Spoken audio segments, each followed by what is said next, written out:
Good morning. This is Turan Chadman, the host of Herndon Farmers Market. Today we have JD, which stands for John Dudzinsky. He's the manager of the Herndon Farmers Market. We have him here to explain to us a difference between gourds and pumpkins and every little bit of information we can get from you. Best we will do. Thank you so much for coming. Welcome. No. Thank you. Thank you very much. Very good. We have a couple of questions that I'd like to ask is, what is a pumpkin and what are gourds? Okay, so pumpkins and gourds are actually within the same family. They're all squash. And the family name is Cucurbitaceae. And they're all within that family. And there are actually 700 species of pumpkins and gourds and 100 genera.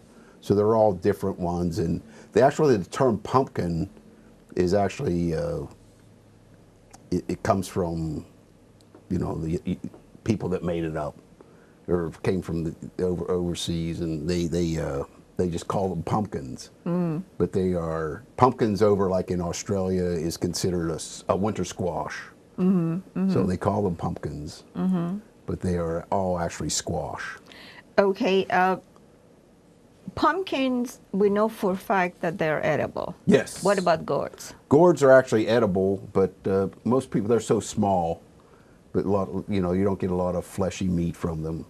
So a lot of people don't use them for eating. They usually use them for decoration, like here on the table. Mm-hmm. So gourds are mainly ornamental? Pretty much so. And pumpkins are edible. Are edible. And there are so many different varieties of pumpkins. Yes, we did actually had a recipe for pumpkin soup, which we got from the farmers in Herndon. Right. Now, where are they originated? They originate in North America. And the oldest evidence of pumpkins is like 5,500 to 7,000 BC. They found seeds in Mexico. Mm-hmm. So they've been around for a long time. So the genealogy about the pumpkin comes from Mexico, around the world? Yes, and they migrated. They took them over. The Irish took them back to Ireland, because over in Ireland, what they used for over there were they used turnips.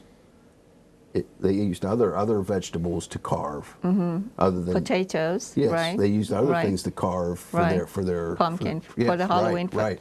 Until they took the pumpkins, the orange ones over. The bigger one. Yeah, the bigger ones over. Right. Now, how many are grown in the United States? There are 1.5 billion pounds grown in the United States. That's a lot. That many are consumed actually. Right, 1.5 billion. In the United States. It's a lot. Wow.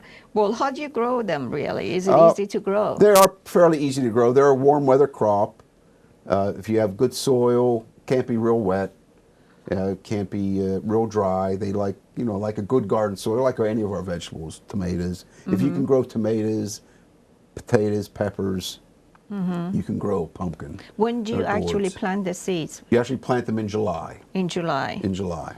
That's and correct. Then you harvest them. Then you harvest them October, end of September, October. Well, this is very interesting, and I see all the variety. Do they have a particular name for each one of them over here? There are probably, like I said, there are 700 genera, so there's a lot of different. There's so many different species, and sometimes, a lot of times, what they'll do is the botanists will crossbreed them. They'll experiment, like to get the yellow and the green. They'll experiment on how to get to those. One of your farmers, which is called Huts Produce, actually donated these gourds, which we picked up and did a show with Simply Enhanced with Tez Rollins. Yeah. And I thought it's really fascinating how beautiful they are each. I mean, so different, but they can last a long time. Oh, yes, absolutely. They can last a long time. Yeah, That's you right. can dry them Yes. and use them as instruments for music or just a centerpiece. Centerpieces. They're Yes, really a lot beautiful. of people use that. Yeah. Well, thank you so very much, Okay. JD. Very And good. we're looking forward for next year to see you again, Herndon Farmers Market, Very which good. will start in May. In May, that's correct. Right. And we end the second week of November. November. And that is the time between 8 a.m. And 12:30 and p.m. 12:30. Every Thursday. Well, thank you so very much. Thank you, Troy. Appreciate it for Thank you. coming. Thank you we'll very much. see you again. Okay. Thank you.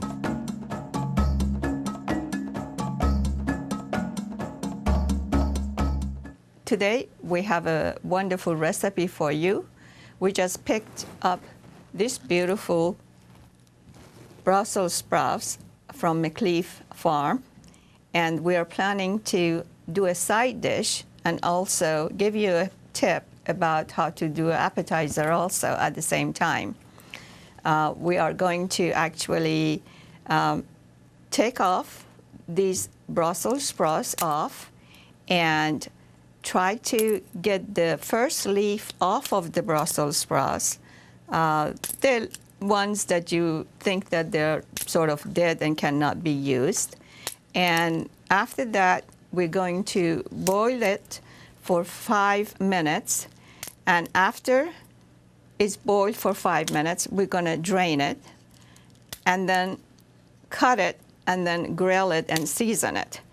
So as soon as I am done with picking these Brussels sprouts out of this beautiful column, they're so beautiful and so fresh that actually it's a beautiful piece to use it as a centerpiece if you even like.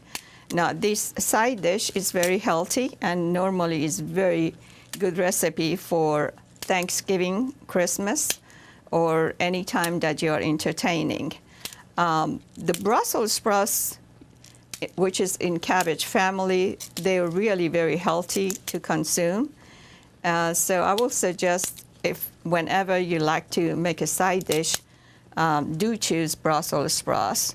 And as soon as I'm done with this, we're going to probably use about 1.5 pounds of this for this recipe. And I think I'm just about enough of this here, if I can get them off. A couple of more probably will be great.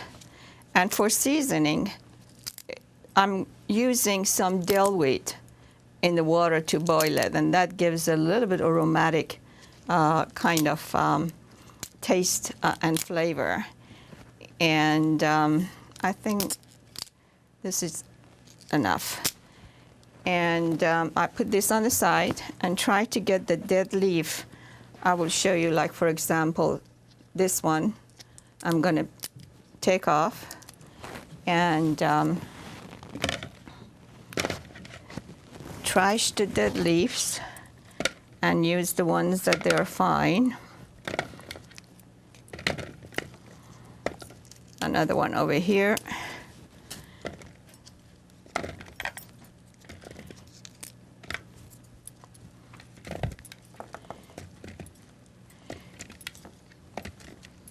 The reason why we want to boil the Brussels sprouts before grilling is give it a little bit more tender,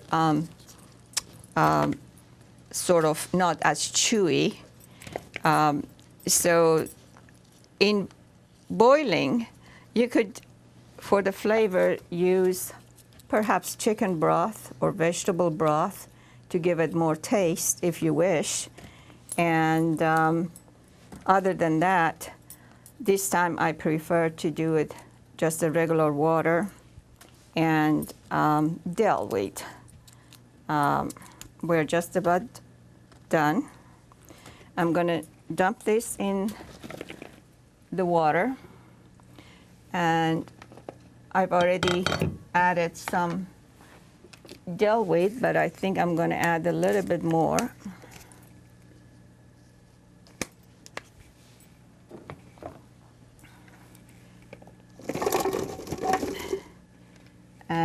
start our rice cooker and wait for it to boil. And as soon as it start boiling and get ready, we'll come back and show you what to do next. Okay, so I believe it's time to take out the Brussels sprouts, which we got from McCleaf orchard today. A beautiful stock of Brussels sprouts that they donated to us for today's cooking recipe. And they are really gorgeous. The color is beautiful. And the dill actually gives it a nice aromatic kind of flavor also. And it's, let's see, I'm getting the last 2 or 3 here. And we are going to get the Brussels sprouts put on the side and go for the grilling part of the Brussels sprouts for today's recipe. We have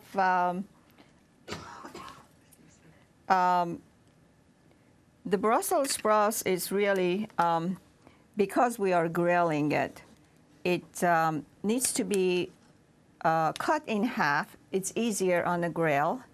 However, you can actually do as a whole also if you have one of those double screen kind of gadgets for grilling.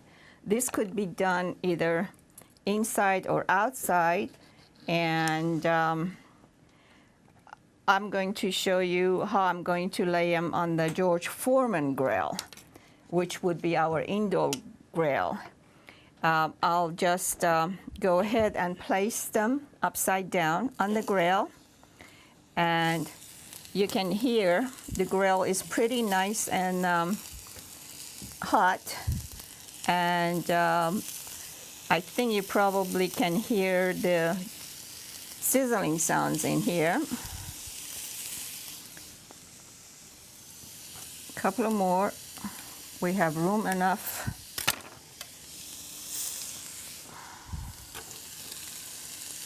After we grill the Brussels sprouts, we are going to toss in some extra virgin olive oil, salt and pepper, and then we're going to dress it up with a colorful kind of halo tangerine diced on top because of the acidic nature of the tangerine orange or any kind of citrus fruit you have.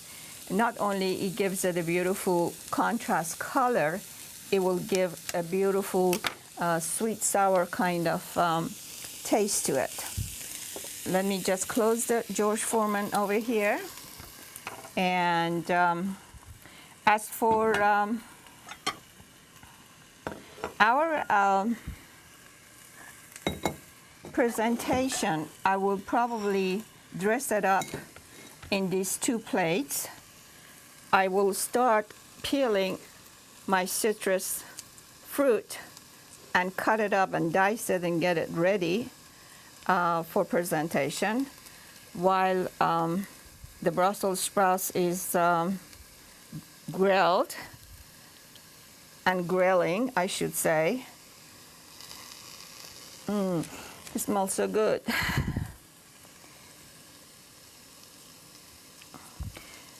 The grilling part also is not more than 5 minutes because we have the Brussels sprouts cut in half.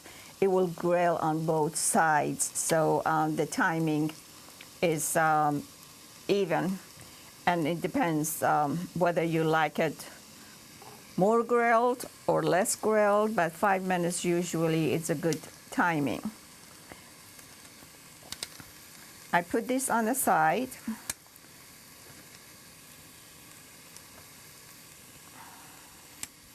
Cut it up in pieces for presentation. And It looks like it's coming out fine. Meanwhile, I'm going to cut some more Brussels sprouts for the next batch.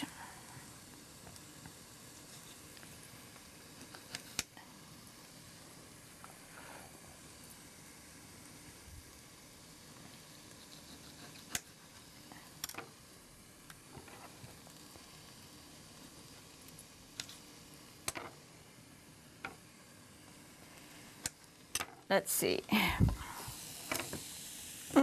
That's pretty good.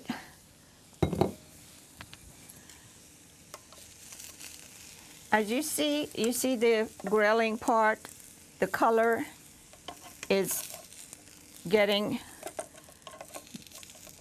perfect, and that grilling smell also.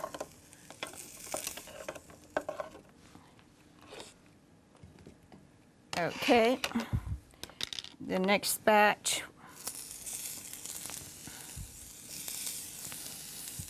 It's amazing how really grill gives it a different, taste. And this could be done outdoor if you prefer to do it outside. And it's as easy to do it actually inside with your electric grill if you have. You don't have to worry about the bad weather or any time. And also, it's perfect for college students if they want to cook for themselves and use any of these kind of electric gadgets for their easy cooking. As soon as I get the grilling done, we're going to present one dish as a side dish and one as an appetizer. And one of them, as an appetizer, I prefer to do teriyaki sauce. And as a side dish, I would like to use balsamic vinegar. I feel like balsamic vinegar has that tanginess and aromatic, different kind of taste as a side dish for your turkey, ham, or any other cooking that you're doing for holidays. And we are going to have lots of holiday festivities with family and friends. I mean, the Brussels sprouts are really grilling beautifully. This is our last batch that we're going to add to our mix over here to use the seasoning and then do the presentation and get ready for serving it. And we have a lovely, lovely lady over here that will be our tester. Okay, before all that, I'm going to add the extra virgin olive oil. Just use as much as you think you love to have on your Brussels sprouts. And I would like to add some, before I add the balsamic vinegar to our presentation for a side dish, I like to take a couple of more of these Brussels sprouts as an appetizer to serve. And it's, as I said, they're very easy to make, and they are really beautiful and healthy and a bite size. So do not hesitate to make a batch of this ready as an appetizer for your friends. Okay, now we have extra virgin olive oil in here. We are going to add some dash of balsamic vinegar to our side dish. Then we are adding some little of Italian seasoning. This is my favorite seasoning because it really adds a nice, as I said, all the herbs, the more the better. And here's the ground pepper that I actually grounded myself. And add a bit of salt. These are all to your taste. You don't have to do any of them if you don't like any other seasoning. But this adds up a little bit to the flavor and the taste of the Brussels sprouts. So we're going to just toss it in a couple of times and presented in our serving dish as such.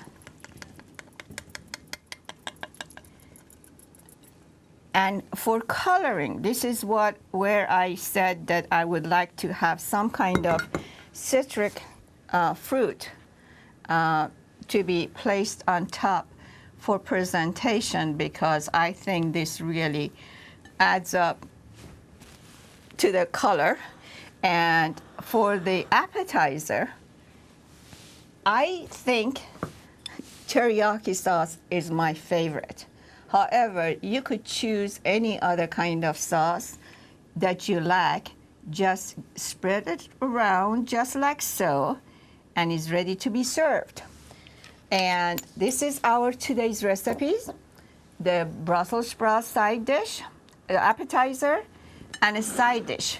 And we have our lovely, lovely Nancy to taste it and give me your final taste. I just love Brussels sprouts. I'm just waiting to hear. Needs a little bit of salt on that one. Okay. But that's me. All right. I can taste the Italian seasoning too. As I said, you could add any of this kind of seasoning to your own taste. It doesn't have to be. Another options, I like to sometimes dice. Teriyaki. Yes, that's a teriyaki one. Well, that's nice too. Yeah.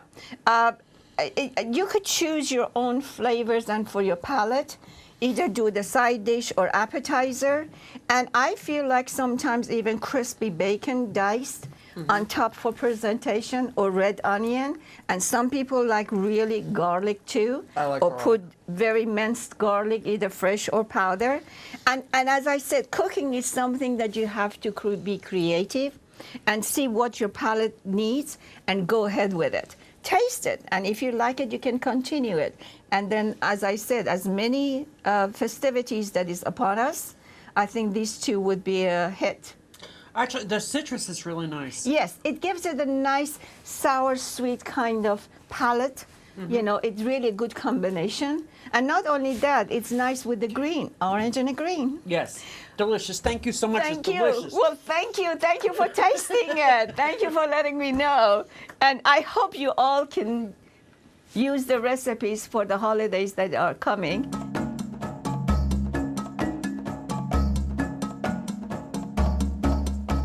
Thank you for joining me again. At the Herndon's Farmers Market, we have Mr. James Bourne from the Lamb Quarter, and he will be glad to give us more explanation about what we are all looking for, what organic means. Great to be here, Torin. Thank you so much. Welcome, and thank you so much for coming. And please feel free to give us all the information. What is organic? Organic, when you go to the grocery store and you see that organic label on a package now, that means that the product of that package, what's in the package or what you're buying over the meat counter, meets a government definition of what organic is. The National Organic Program, or the NOP, was developed several decades ago. And it was developed because what was happening in the marketplace at that time was that people were using the term organic, and the consumer had a lot of questions about what does organic really mean. And so the government put together a rather lengthy rule and established the National Organic Program and said, well, this is what organic means. And so the National Organic Program came into being, and every product that wants to be certified as organic has to meet these rules in the National Organic Program. Generally speaking, you cannot use unnatural or chemical fertilizers. You can't use pesticides that are derived from anything other than natural sources. In order to go into the National Organic Program and be certified as organic, your land has to go through a 3-year transition time, in which case you can't spray anything. You're not certified organic, you're in transition to organic. but you're not using any of the chemical fertilizers, you're not using the pesticides, insecticides, you're not using anything that's outside of the organic program. So it's a rather lengthy, involved process. Mm-hmm. So what would be the difference of organic versus conventional? Well, conventional is pretty much anything goes. So if say we're going to talk about fruits and vegetables, because that's where most of our labeling comes in. In a conventional farm, a good conventional farmer is going to follow what's known as integrated pest management, where they are going into their fields and they are checking the fields, checking the crop to see the level of pests that are attacking the crops. And at a certain point, they're going to spray that crop with a pesticide designed specifically to knock that pest out. A very, very targeted thing. And that the integrated pest management, or IPM, as it's known, has come about over the years out of concern that conventional farming was overusing chemicals. The chemicals, and especially in our region here where we're so close to the Chesapeake Bay and everything affects the bay, there's a big concern. Mm-hmm. A conventional farm is also going to use standard chemical petroleum fertilizers to fertilize their fields. Now on the organic side, for fertilizers, often using animal-based fertilizers that the farm generates itself or is imported from the farm, from another farm, such as chicken litter. And there's an approved list of herbicides and pesticides or insecticides that are used, and they are derived from natural sources. One of the primary pesticides that can be used on an organic farm is pyrethrum. Pyrethrum is derived from the chrysanthemum plant, and it's a broad spectrum insecticide. So by that I mean that any pest that comes into contact with that gets killed. It's not synthetic. It is not synthetic. It's not a lab creation. It's not a lab creation. Okay. But it's a broad spectrum, so you have to be very careful when we use it. Mm-hmm. When I was growing organically, I would only use pyrethrum once or twice during the year, and that's when my pests, and especially the potato beetles on the potato plants, would overload the plant and almost strip them bare. Hit the fields one time at the right time, and it would knock the population back to manageable levels again. Is that product only used in farms, sold to the farmers, or could anyone, like let's anybody say can get that? It's not buy and use it in their garden? Because it's not a synthetic product. You could go right down to your local farm and garden store, and it would be on the shelf there. Another product that was is organic would be there are several organically derived, and I'm losing the name of the product right now. But you said the poly. What is the name of it again? There's several products out there on the marketplace that are organically derived that you can go to your local farm and garden store and get to help to control your pests. Okay. Now we're talking about organic and sustainable. How would you describe that term? Organic versus sustainable. Sometimes they're the same thing, and oftentimes they're not. One of the things that there's a very large debate about in agricultural circles right now, and in food circles in general, what is sustainable? What do we mean by sustainable? And it's generally recognized when we talk in terms of being sustainable that it deals with inputs. How much are you bringing off the farm to create the crop that that the farm is producing? So you mean recycling the stuff from the farm? It is that, definitely. Sustainability. If I have a farm that's really in tune with everything, then I'm not having to import chemical fertilizers and synthetic pesticides and insecticides in. The farm is creating its own vitality, its own fertility. And that's what we mean by sustainability. What we've seen, it has the organic movement has shaped out over the last several decades, and especially in California, where you have these huge organic farms out there that are producing a lot of the stuff that's labeled organic that we see in our supermarket shelves. So between the organic and the local, then what would be well, same the organic thing? and the local goes again back to sustainability. Where these huge farms out in California and sometimes here too, they're having to bring in almost all of their inputs. The farm produces nothing of its own fertility save the crop that is being taken off the field. A local, all things local aren't necessarily good or sustainable, but often they are. We talk about eating locally, and especially what the Fairfax County Park Authority and their farmers markets here at Herndon. We talk about a food shed of a 125-mile radius, where all of our farms that service the farmers markets have to be within that food shed radius. Are all local farms good farms? No. Are all organic farms sustainable farms? No. But what a farmer's market does especially is that it allows the consumer, the eater, to shake the hand of the farmer that's feeding them. And ask questions. I answer questions all day long about my products. What do I feed my chickens? What do I feed my animals? What's my farm like? What's my philosophy of farming?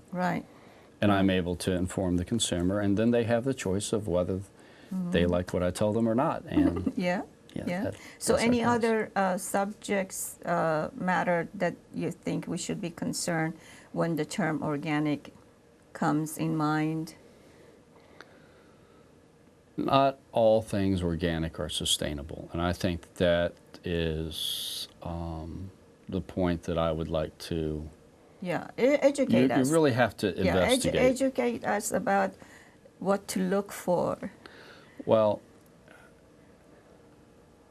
if you see a display of produce anywhere, whether it's in a farmer's market or a grocery store, and it is all uniform and beautiful and no blemishes at all, beware. Beware, yes, because that's not what nature produces, because bugs get on the leaves and they take a little nibble here, a little nibble there.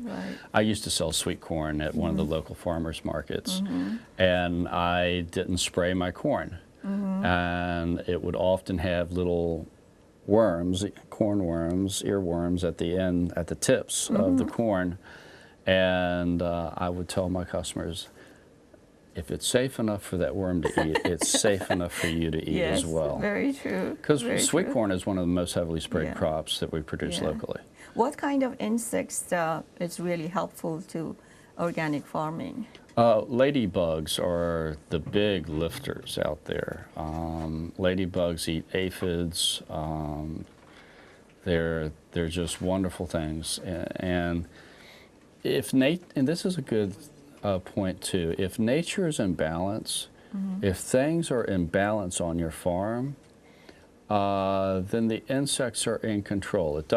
Or not in control as in I'm going to be king, but everything's in balance. Balances, when things are out of control, the insects is nature's way of coming in and cleaning up a sick crop. Right. And so we have to understand what nature's trying to do with that balance, and look at our situation and going, what's happening here that I need to correct? Well, this is a fantastic subject. I guess we can go on and on and on, never end. And but we really appreciate you coming and giving us the insight of the organic and the difference between all these and how to grow, whether it's my garden or the local farmers within Herndon Farmers Market or your own farm. We really appreciate your time. And thank you so much for joining us again. Thank you so much, Appreciate Joanna. it. Appreciate it. Thanks a lot. Here we are again, and hopefully we join you again next time on our next episode. Have a good day.